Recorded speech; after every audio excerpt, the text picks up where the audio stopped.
नमस्कार दोस्तों, मैं कुंदन कुमार आपका स्वागत करता हूं आपके अपने चैनल एसएससी दीप पर। कैसे हैं? आशा करते हैं अच्छे होंगे, स्वस्थ होंगे और अपने एग्जाम की तैयारी में लगे हुए होंगे। आपके एग्जाम से संदर्भित रीजनिंग के पार्ट 76 करने वाले हैं, जिसमें टॉप 20 अति महत्वपूर्ण प्रश्न जो बार बार पूछे गए प्रश्न हैं उसका प्रैक्टिस आज करवाने वाले हैं। इस वीडियो को शुरू से अंत तक जरूर देखिए। वीडियो अच्छा लगे तो लाइक और कमेंट कर दीजिएगा। चैनल पे नए आए हैं तो प्लीज सब्सक्राइब कर लीजिए और दोस्तों को शेयर कर दीजिए। बेल आइकन को ऑल सेट पे जरूर डाल दीजिएगा। 75 पार्ट्स तक आपने यदि नहीं देखा तो प्लेलिस्ट में जाके पार्ट 1 से 75 पार्ट्स तक जरूर देख लें। सारे प्रश्न आपके इंपोर्टेंट प्रश्न हैं, अति महत्वपूर्ण प्रश्न हैं। ये आपके एग्जाम के लिए काफी सहायता प्रदान करेंगे, इसलिए सारे वीडियो और सारे पार्ट्स को आप जरूर देख लें। अब सीधा हम क्वेश्चन पर आते हैं। क्वेश्चन नंबर 1 है आपके सामने में। नीचे दी गई श्रृंखला श्रेणी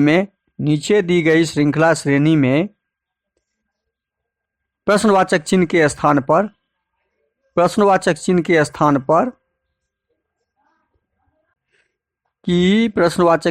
स्थान पे क्या आएगा उसे ज्ञात करना है। तो प्रश्नवाचक चिन्ह के स्थान पे जो आएगा उसे ज्ञात करने के लिए हम क्या करेंगे?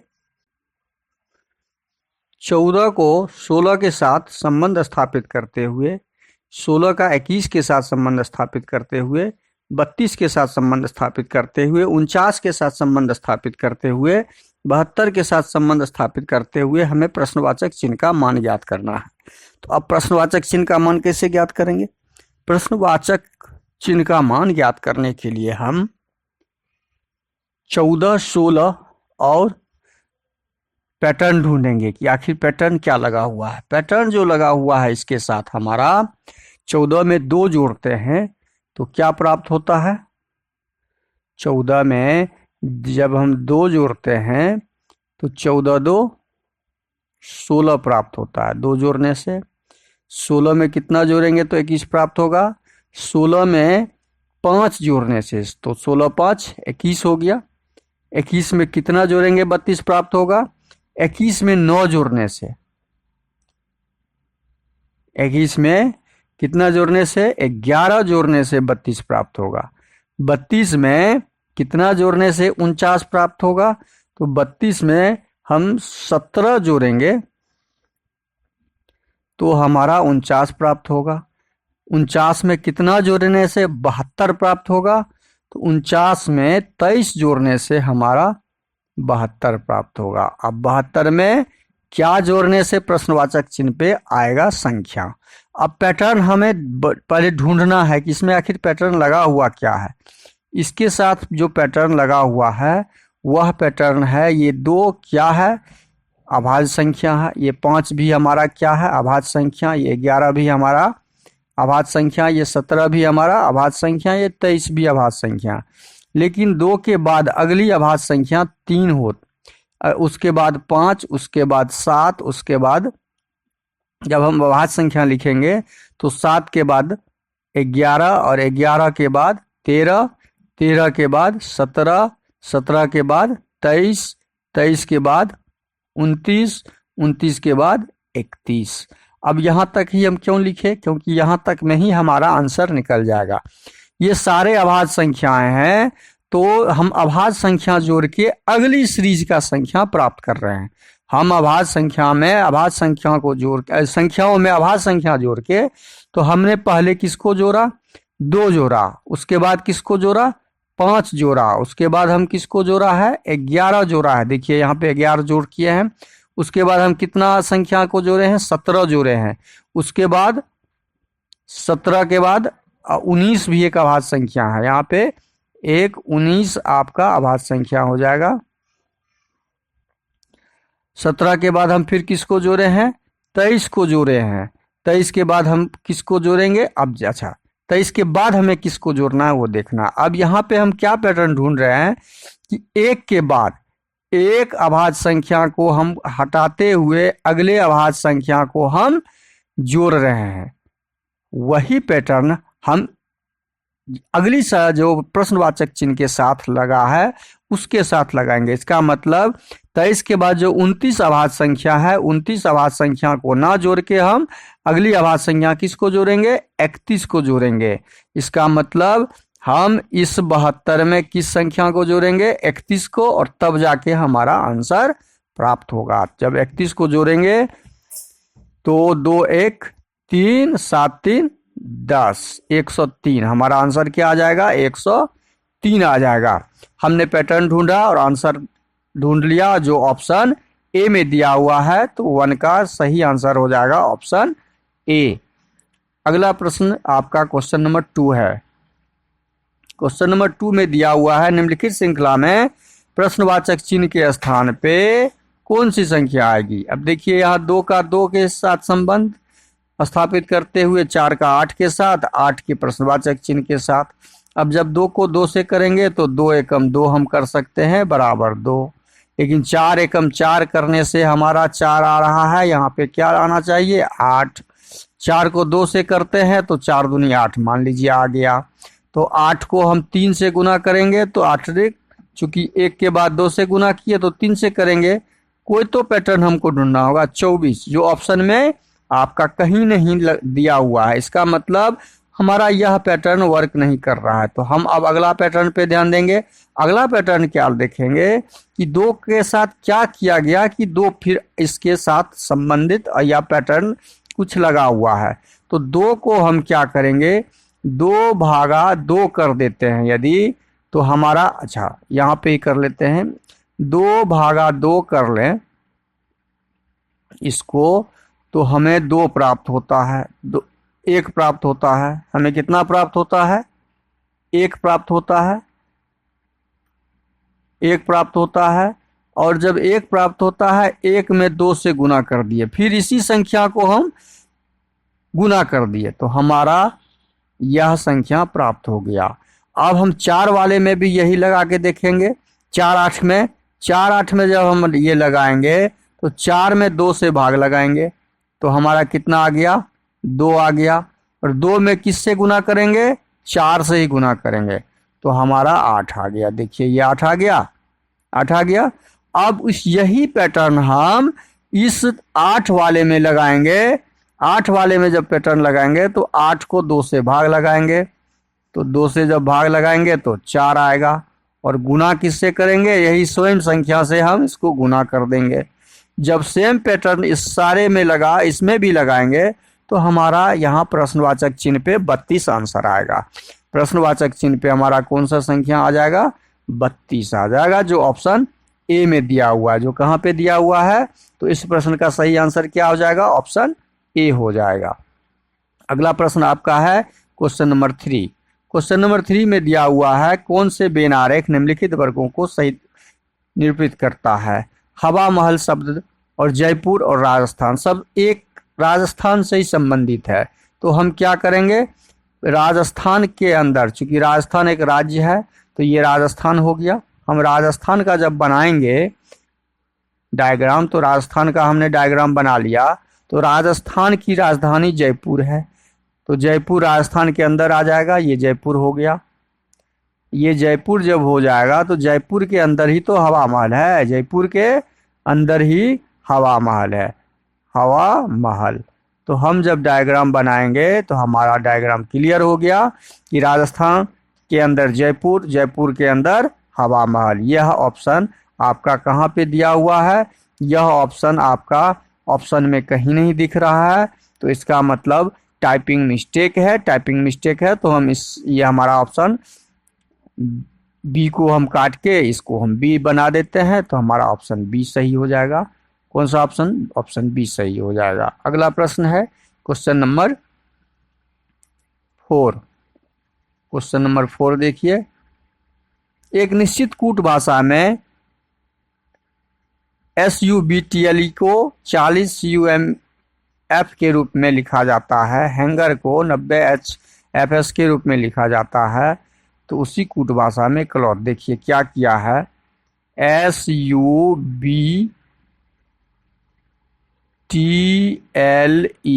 इसको लिखा है, इधर से हम लिखते हैं FM, इसको U, T को U बना दिया है, और बी को सी बना दिया है और इस दोनों को मिला के 40 बना दिया है।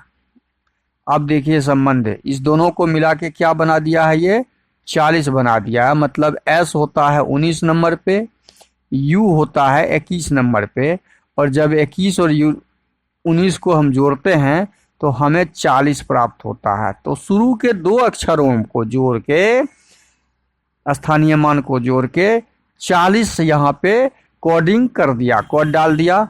अब बी के बाद सी, बी में 1 जोड़ के सी कर दिया, टी में 1 जोड़ के यू कर दिया, एल में 1 जोड़ के एम कर दिया और ई में 1 जोड़ के एफ कर दिया।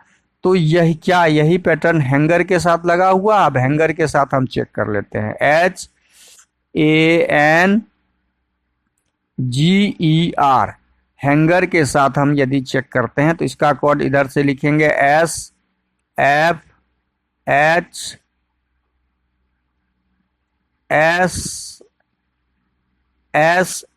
SFH और N। तो इसमें ये 3 अक्षर को जोड़ के 90 किया है। मतलब 8 जोड़ 1 जोड़ 14, 14 1 15, 15 8 1 9। ओ है ये, सॉरी, एन को ओ किया है यहाँ, तो यही तो प्रॉब्लम है, ओ है यहाँ पे, यह ओ है, यहाँ पर ये ओ है, एन को ओ किया। अब ये 2 अक्षर 8 और 1 को जोड़ के यहाँ पे 9 कर दिया। मतलब यहाँ पे जो कोडिंग हुआ, इस 8 और 9 को जोड़ के 9 कर दिया। एन के बाद ओ होता है +1, यही सेम पैटर्न यहाँ पे लगा दिया है। +1 का पैटर्न लगा हुआ है, +1 का पैटर्न लगा हुआ है, +1 का पैटर्न लगा हुआ है। तो हमने यह कोडिंग इसमें भी, हैंगर में भी लगा के चेक कर लिया। अब हमें निकालना था किसका, क्लॉथ का। क्लॉथ का जब हम निकालेंगे तो क्लॉथ का निकाल लेंगे CLOTH, सेम पैटर्न हम इसमें लगाएंगे। तो H में हम 1 जोड़ के इसका आंसर बना देंगे। H में 1 जोड़ दिए तो H में जब 1 जोड़ेंगे, 8 में 1 जोड़ेंगे तो 9 हो जाएगा। और 9 होता है कहाँ पर, I पर। 9 कहाँ पे होता है, I। 20 में 1 जोड़ देंगे तो 20 में 1 जब जोड़ेंगे तो 21 होगा, U हो जाएगा। O में 1 जोड़ देंगे, 15 में 1 जोड़ेंगे तो 16 P हो जाएगा। अब देखिए हमारा आंसर PUI वाला जो होगा, PUI। बाकी शुरू का हम 3 और C 3 नंबर पे 3 जोड़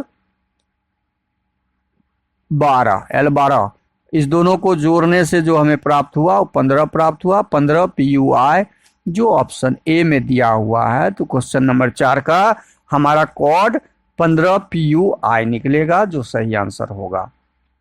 अगला प्रश्न है क्वेश्चन नंबर 5।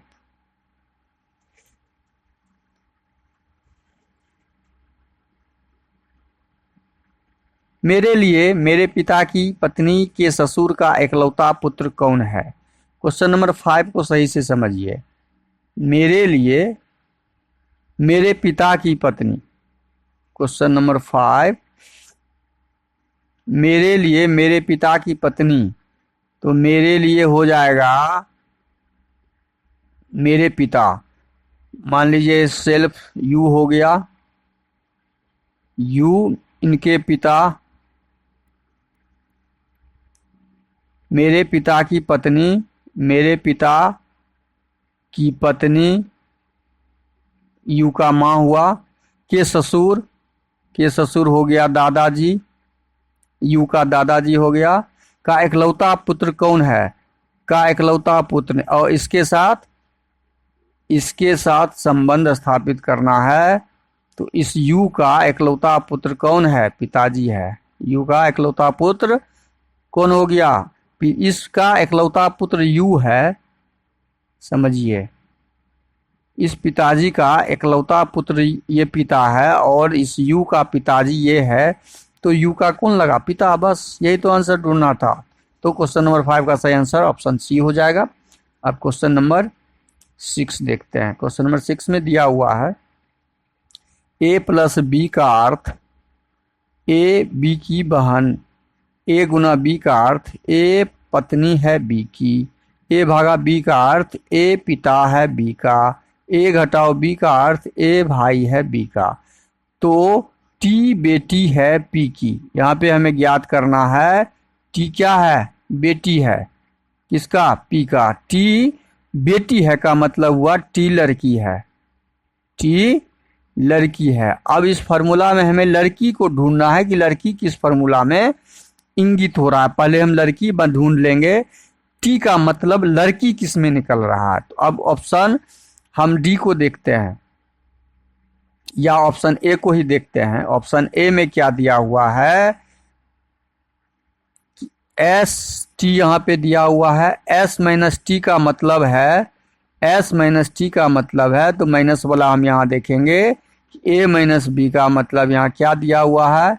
ए माइनस बी का अर्थ है ए भाई है बी का, मतलब इसका मतलब हुआ एस भाई है टी का, एस भाई है टी का, एस भाई है टी का। तो टी कौन है? लड़का है या लड़की? यह पता नहीं चल रहा।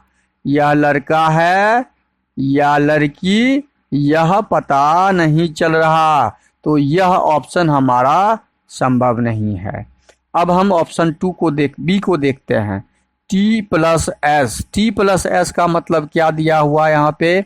ए प्लस बी का मतलब यहाँ दिया हुआ है ए बहन है बी की, ए बहन है बी की, मतलब टी बहन है एस की। इसका मतलब हुआ टी बहन है, यह बहन है किसकी? एस की बहन है, मतलब यह लड़की को प्रदर्शित करता है। टी बेटी थी तो यह लड़की को प्रदर्शित किया। इसका मतलब ऑप्शन बी हमारा सही होगा। अच्छा, सी को भी हम समझ लेते हैं। ऑप्शन सी में क्या दिया हुआ है? T minus S. T minus S का अर्थ क्या दिया है?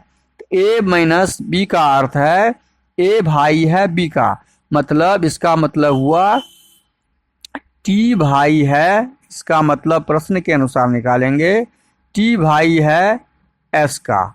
तो ये भाई हो गया, टी कौन हो गया यहाँ पे?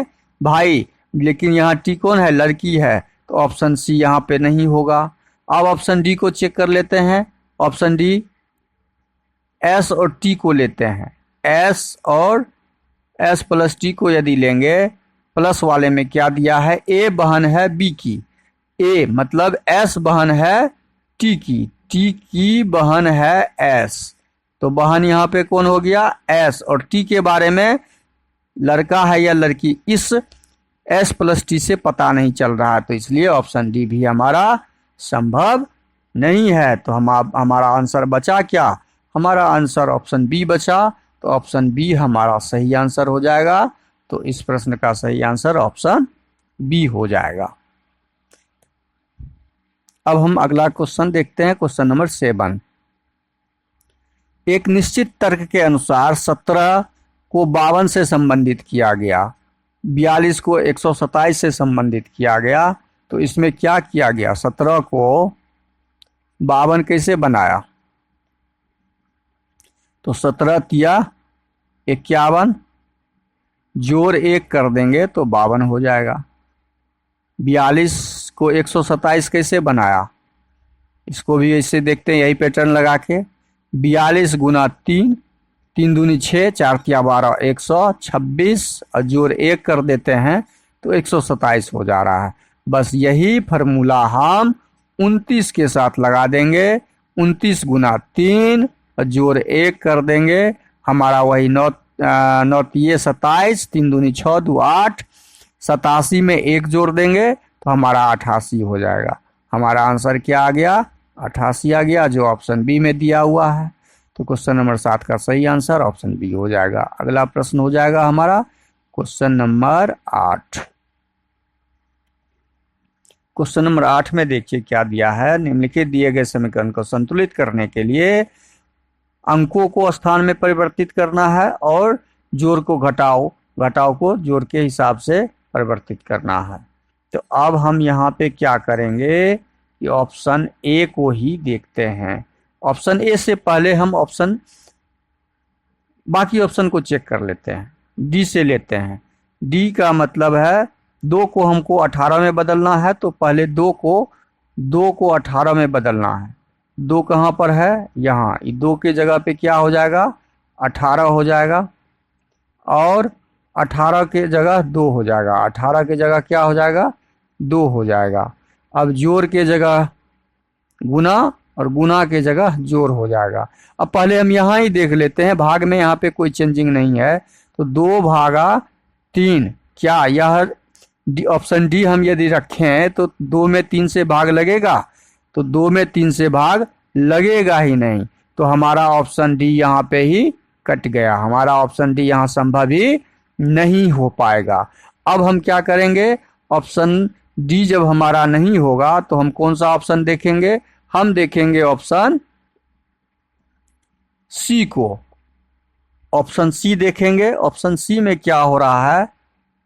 ऑप्शन सी जब देखेंगे हम, तो ऑप्शन सी में क्या होगा? ऑप्शन सी में 3 और 30 को 3 में बदलना है, और 3 को 30 में बदलना है। ऑप्शन सी जब लगाएंगे तो 3 को ये होगा ही नहीं। 3 को किस में बदलना है हमको? 18 भागा 3, 3 को 30 में बदलना है, और भाग ज्यों का त्यों रहेगा। क्या 18 में 30 से भाग लगेगा? क्या 18 में 30 से भाग लगेगा? तो संभव ही नहीं है। ऑप्शन सी भी हमारा संभव नहीं दिख रहा है। अब ऑप्शन बी को चेक करेंगे। 15 को 3 में कन्वर्ट करना है, और 3 को 15 में। अब 15 यहाँ पर है और 3 यहाँ पर है। 3 को किस में कन्वर्ट करना है? 15 में। 18 ऑप्शन बी में क्या हो जाएगा? 18 भागा 3 को 15 में कन्वर्ट करेंगे, तो 18 में 15 से भाग लगेगा, दशमलव में आएगा। तो यह ऑप्शन भी हमारा क्या हो जाएगा? ऑप्शन यह भी हमारा संभव नहीं है। बस ऑप्शन बचा क्या? हमारा ऑप्शन ए बचा। तो ऑप्शन ए हमारा क्या हो जाएगा? सही हो जाएगा। हम ऐसे भी इस प्रश्न को सॉल्व कर सकते हैं, या ऑप्शन ए को भी लेके हम सॉल्व कर सकते थे। ऑप्शन ए को यदि हम बैठाएं, ऑप्शन ए को इसमें बैठाएं, 18 को 15 और 15 को 18 की जगह, तो 18 के जगह 15 रखेंगे। 18 की जगह क्या रखाएगा? 15, और भाग का ज्यों का त्यों हो जाएगा। 3 को 3 का 3 ज्यों हो जाएगा। घटाव की जगह देखिए, यहाँ घटाव की जगह क्या किया है? जोड़ रखना है, तो घटाव की जगह हम जोड़ रख देंगे, और 30 का 30 रख देंगे। घटाव की जगह जोड़ रख के 30 का 30 रख देंगे, और जोड़ की जगह घटाव रख देंगे। 15 को 18 कर देंगे, 15 को 18 कर देंगे, और गुना 2 कर देंगे। अब देखिए यहाँ पे इसको सॉल्व करेंगे। 3 को 5 जोड़ 30 घटे 18 दूना 36, और 36 में से 35 चला जाएगा तो -1। यही तो हमें ज्ञात करना, -1 है ना यहाँ पे।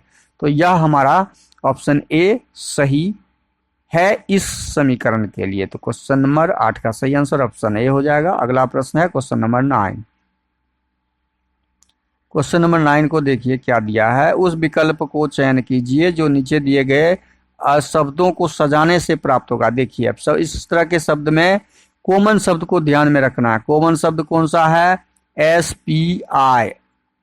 SPI सबों में कॉमन है, तो SPI हम हटा लेंगे सब में।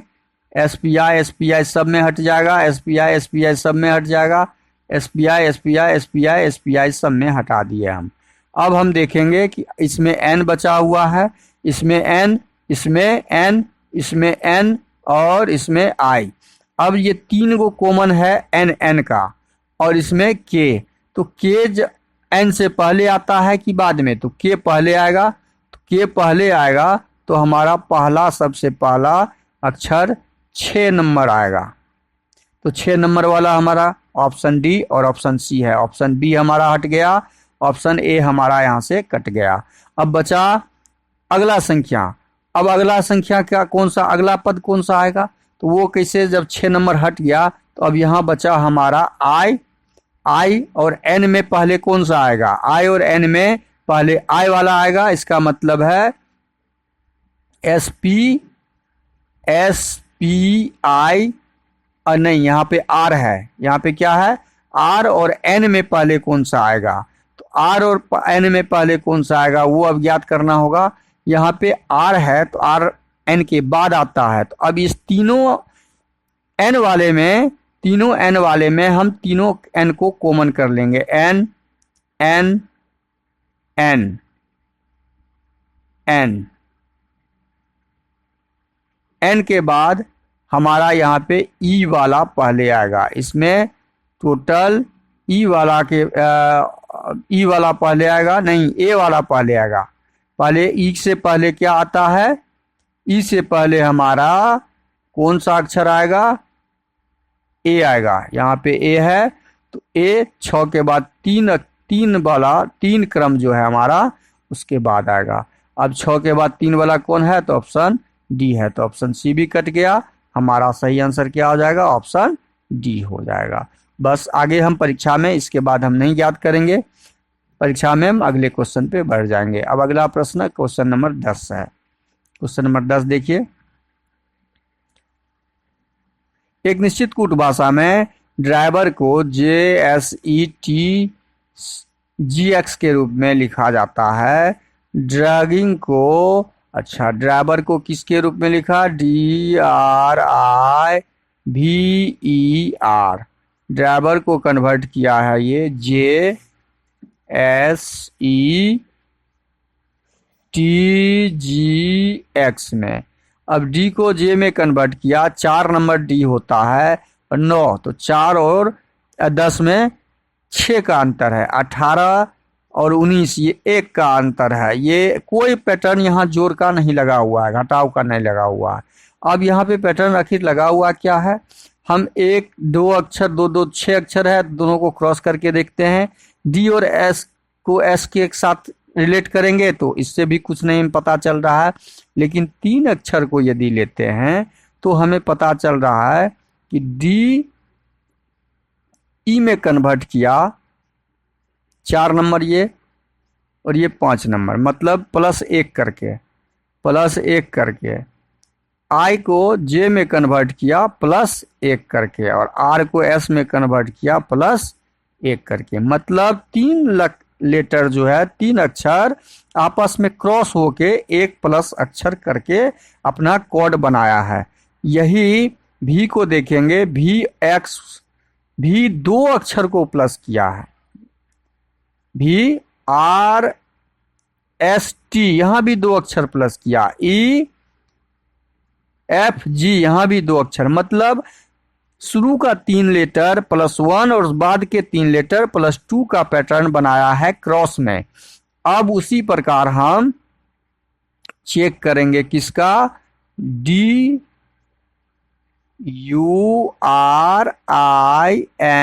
G का।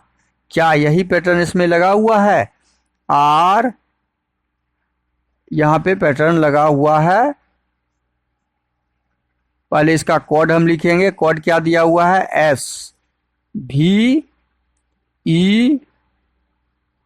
SEVIPK। अब ये पीछे वाला पैटर्न इसमें लगा हुआ है। आर एस में कन्वर्ट हुआ +1 करके, DE में कन्वर्ट हुआ +1 करके और UV में कन्वर्ट हुआ +1 करके। यही पैटर्न यहाँ +2 करके लगा हुआ है, तो IJK +2 करके पैटर्न है। देखिए यहाँ पे GHI +2 करके, NOP +2 करके।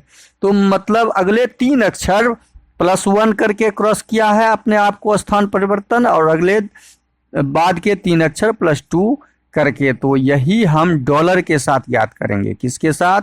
जब डॉलर का ज्ञात करेंगे तो यही पैटर्न लगाएंगे, DOLLAR इस 3 में और इस 3 में, इस 3 में +1 करके और इस 3 में +2 करके पैटर्न लगाएंगे। अब इस 3 में लगाते हैं, D में +1 करेंगे तो क्या हो जाएगा? E हो जाएगा। O में +1 करेंगे तो P हो जाएगा। एल में +1 करेंगे तो एम हो जाएगा। M P E, M P E, ये ए वाला खत्म, ये आर वाला खत्म, हमारा एम पी ई 2 है। अब अगला 3 अक्षर है, उसमें 2 प्लस करेंगे।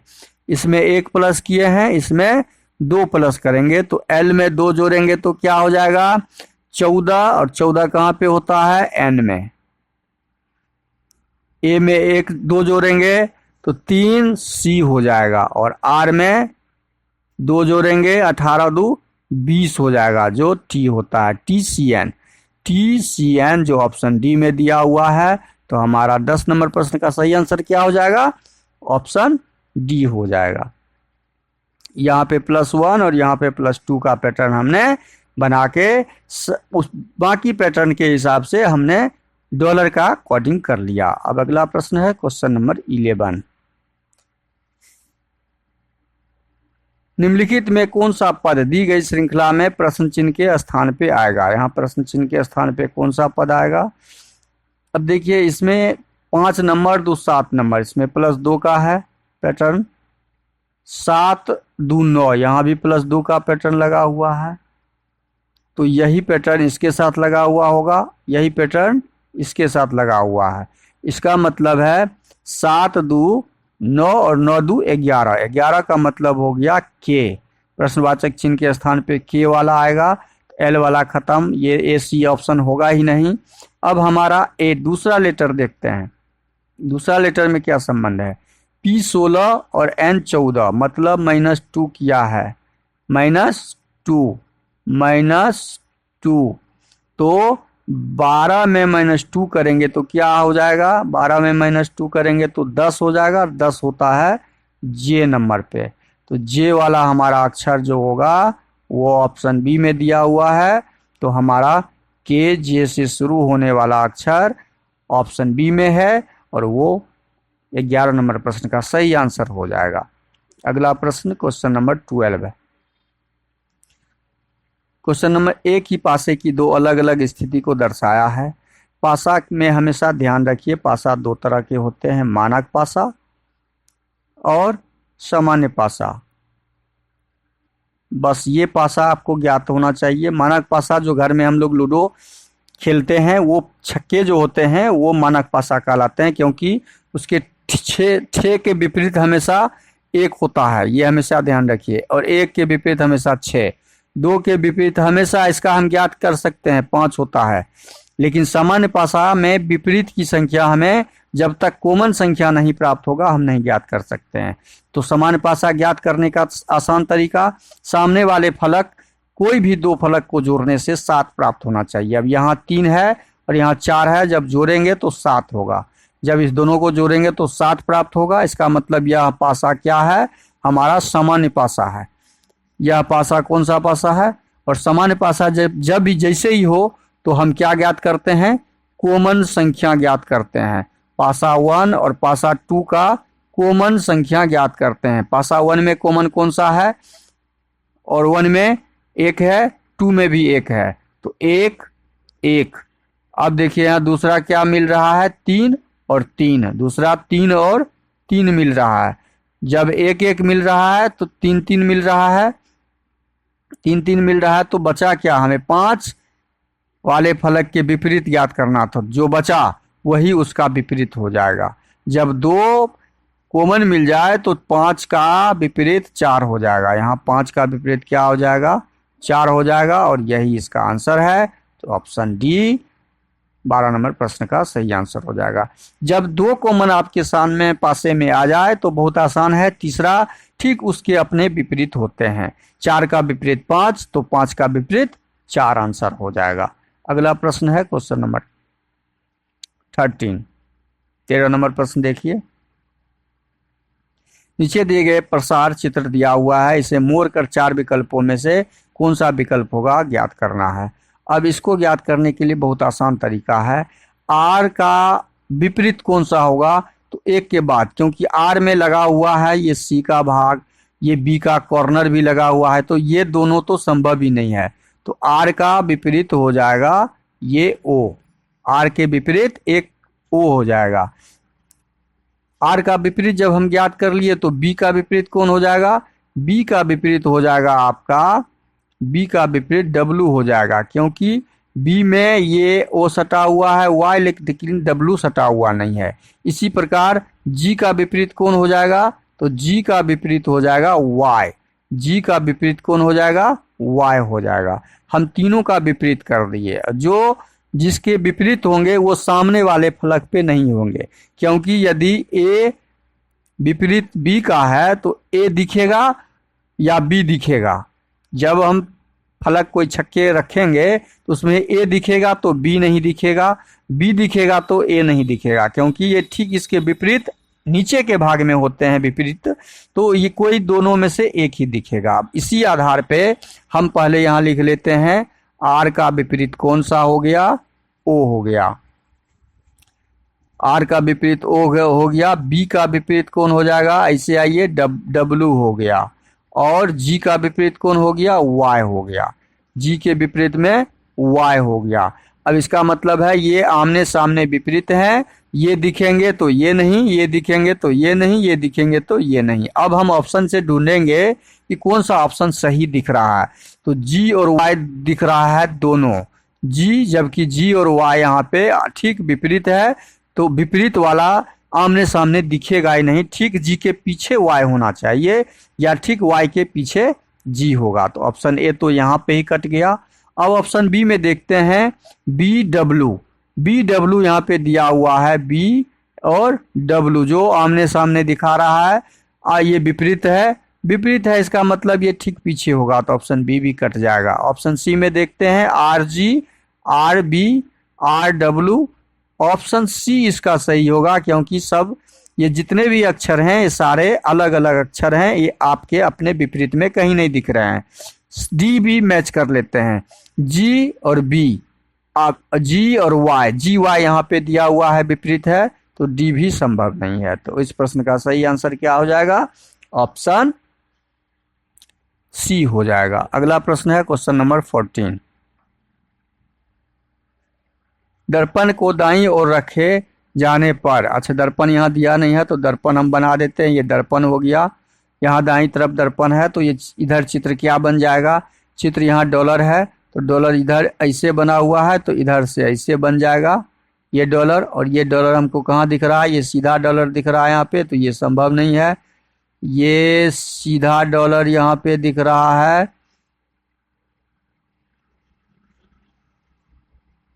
ये सीधा डॉलर दिख रहा है। अब डॉलर जब मैच कर लिए तो हैच मैच करेंगे, हैच आपका ऐसे दिया हुआ है तो ऐसे हो जाएगा, हैच आपका ऐसे इधर से हो जाएगा, तो ये हैच, ये सीधा हैच दिया हुआ है, ये तो संभव नहीं है, ये सीधा हैच है, ये सीधा हैच है, तो इसका मतलब है ये हैच भी सीधा दिया हुआ है, बी भी नहीं होगा, ये हैच भी सीधा दिया है, सी भी नहीं होगा, तो बचा कौन सा, डी, ऑप्शन डी इस क्वेश्चन नंबर 14 का सही आंसर हो जाएगा। अगला प्रश्न है क्वेश्चन नंबर 15,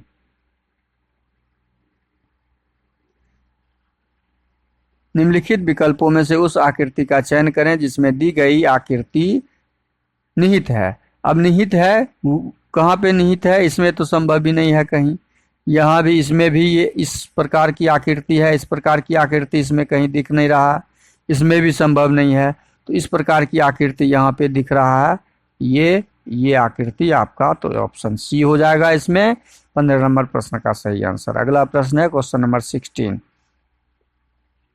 16 नंबर प्रश्न को देखिए, कथन कोई पेन बॉक्स नहीं है, तो पहले हम पेन का डायग्राम बनाएंगे, ये पेन हो गया,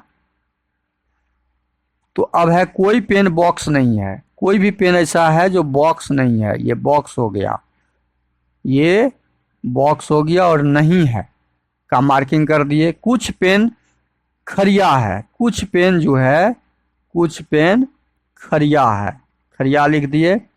सभी खरिया इरेजर है, अब जितने भी खरिया हैं ये सारे इरेजर हैं, ये क्या है, इरेजर है। तीनों का स्टेटमेंट हमने डायग्राम बना दिया। अब निष्कर्ष पढ़ते हैं, कुछ इरेजर पेन है, कुछ इरेजर क्या है, इरेजर ये है जो पेन भी हैं, सही में पेन है, ये पेन का एरिया यहाँ पे पकड़ाता है खरिया में, तो कुछ इरेजर पेन होंगे, ये कथन सही है। कुछ खरिया बॉक्स नहीं है, बॉक्स यहाँ पे अलग है और खरिया संभव ही नहीं है। कुछ खरिया बॉक्स नहीं है, बॉक्स नहीं है, कोई भी खरिया बॉक्स नहीं है। कुछ क्यों, कोई भी खरिया बॉक्स के अंदर नहीं है तो कुछ नहीं होगा। कोई भी रहता तो ये आपका सही होता। कुछ बॉक्स इरेजर नहीं है, कोई भी बॉक्स इरेजर नहीं है, तो ये कुछ शब्द यहाँ पे दिया हुआ है, इसलिए ये निष्कर्ष भी आपका सही नहीं होगा। ऑप्शन बी हमारा केवल एक टाइपिंग मिस्टेक है, केवल एक अनुसरण करता है, तो ऑप्शन बी हमारा क्या हो जाएगा, सही ऑप्शन हो जाएगा। अगला प्रश्न है क्वेश्चन नंबर 17। दी गई दर्पण आकृति में सही दर्पण प्रतिबिंब चुनिए। अब यहाँ दर्पण में वाई कैपिटल में है तो वाई ज्यों का त्यों लास्ट में है तो फर्स्ट में आएगा। अब वाई ये दो छोटा स्मॉल में दे दिया है तो संभव ही नहीं है। अब इस दो को मिलाएंगे, दूसरा लेटर एच दिया हुआ है लास्ट का और सेकेंड लास्ट हो जाएगा। एच जब हमारा होगा तो उल्टा आई से होगा, उल्टा एच यहाँ पे दिया हुआ है, ये बड़ा कैपिटल एच दे दिया तो सी भी संभव नहीं है, तो हमारा आंसर क्या हो जाएगा, ऑप्शन ए हो जाएगा। अगला प्रश्न क्वेश्चन नंबर 18। क्वेश्चन नंबर 18 में दिया हुआ है निम्नलिखित प्रश्न आकृति प्रश्नवाचक चिन्ह के स्थान पे क्या आएगा। तो 7 और 4 को जोड़ेंगे तो 7 4 11, 11 और 9 20 और 20 में से 1 घटाएंगे तो 19। क्या यही पैटर्न इसमें है, 9 3 12, 12 और 6 18। नहीं, इसमें पैटर्न जोड़ेंगे 8 5 13, 13 12 25, 25 में 3 जोड़ने से 28 होता है। मतलब ये पैटर्न हमारा यहाँ पे वर्क नहीं कर रहा है, यह जोड़ का पैटर्न वर्क नहीं कर रहा है, तो हम दूसरा पैटर्न लगाएंगे।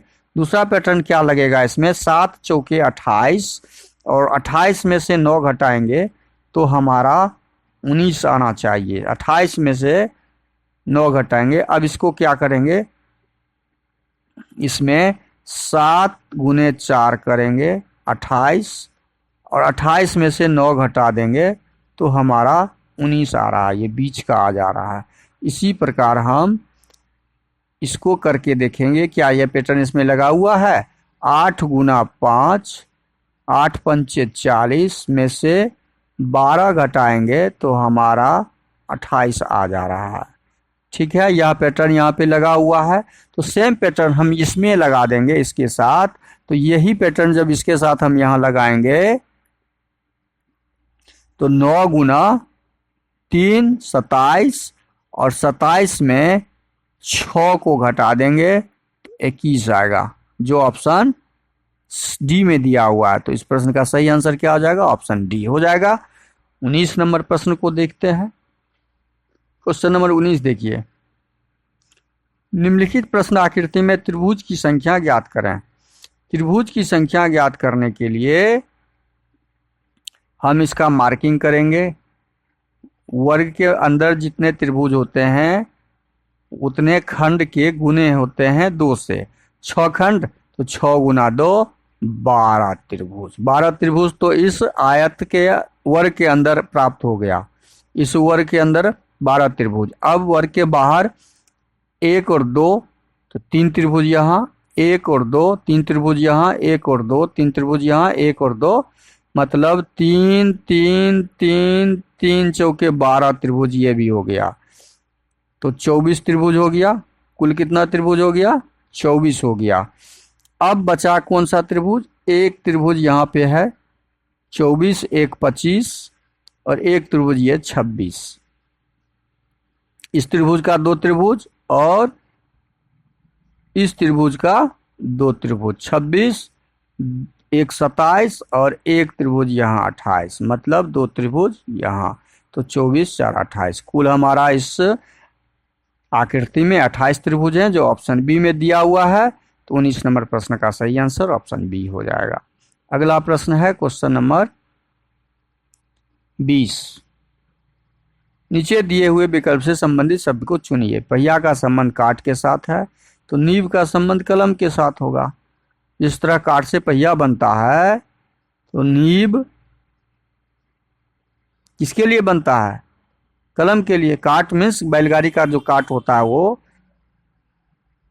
पहिया काट के लिए बनता है, तो नींव किसके लिए बनता है? कलम के लिए। तो इसका प्रश्न का सही आंसर ऑप्शन बी हो जाएगा। वीडियो शुरू से अंत तक जरूर देखिए। वीडियो अच्छा लगे तो लाइक और कमेंट कर दीजिए। चैनल को अभी तक नहीं सब्सक्राइब किए हैं तो प्लीज़ सब्सक्राइब कर लीजिए और अधिक से अधिक दोस्तों को शेयर कर दीजिए। बेल आइकन को ऑल सेट पे जरूर डाल दीजिएगा। थैंक यू, धन्यवाद, जय हिंद, जय भारत।